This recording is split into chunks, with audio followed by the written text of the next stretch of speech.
And as sectarian tension rises across Iraq, Kurdish leaders are pushing for independence despite strong objections from the central government. The conflict is being further fueled by the massive oil deposits in the country's north, which both sides wish to claim and exploit. Here's Lucy Kafnoff. They call them those who face death, Peshmerga. Once guerrilla rebels fighting Saddam for an independent Kurdistan, now an officially sanctioned force in Iraq's semi-autonomous Kurdish region.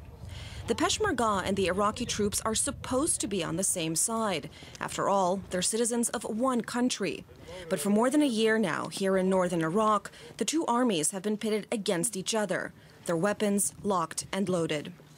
These Peshmerga soldiers are on alert 24 hours a day. They're guarding the Kurdish front line of the so-called disputed territory. Now, no Iraqi soldiers are allowed beyond this point. If either army advances, if there's even a single misfire, it could spark a new war. It's a war the Peshmerga is ready for.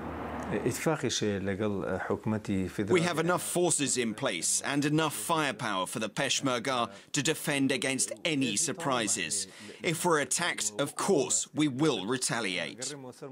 At the heart of the disputed territory is Kirkuk, which both Baghdad and the Kurds say belongs to them. All the problem in Kirkuk.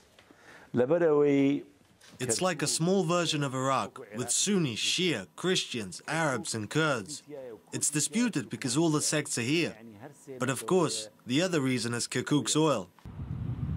The oil fires illustrate the main reason that this land is so hotly contested. Kirkuk is sitting on an estimated 10 billion barrels of oil and is responsible for a large chunk of Iraq's current output. That's enough to sustain an independent state should the Kurds get their way and annex this disputed territory. It's also enough to bankrupt Iraq if the oil revenue is lost. That revenue makes up 95% of Iraq's annual budget of more than $100 billion. And there's a lot more money at stake. The International Energy Agency says Iraq could export a staggering $5 trillion worth of oil over the next 2 decades.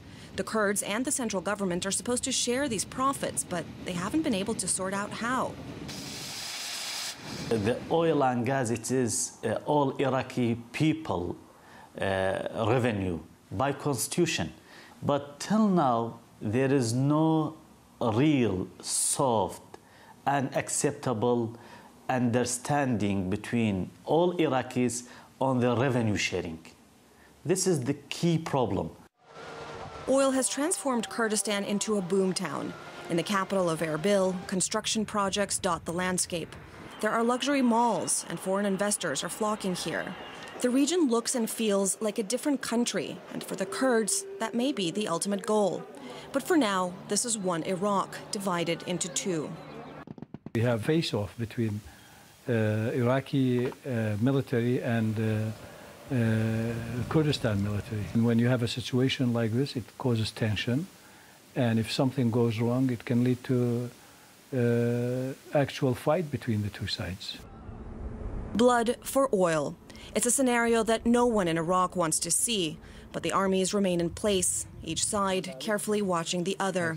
Kurd versus Arab, Iraqi versus Iraqi. Lucy Kafnoff, RT, reporting from the disputed territories in Iraq.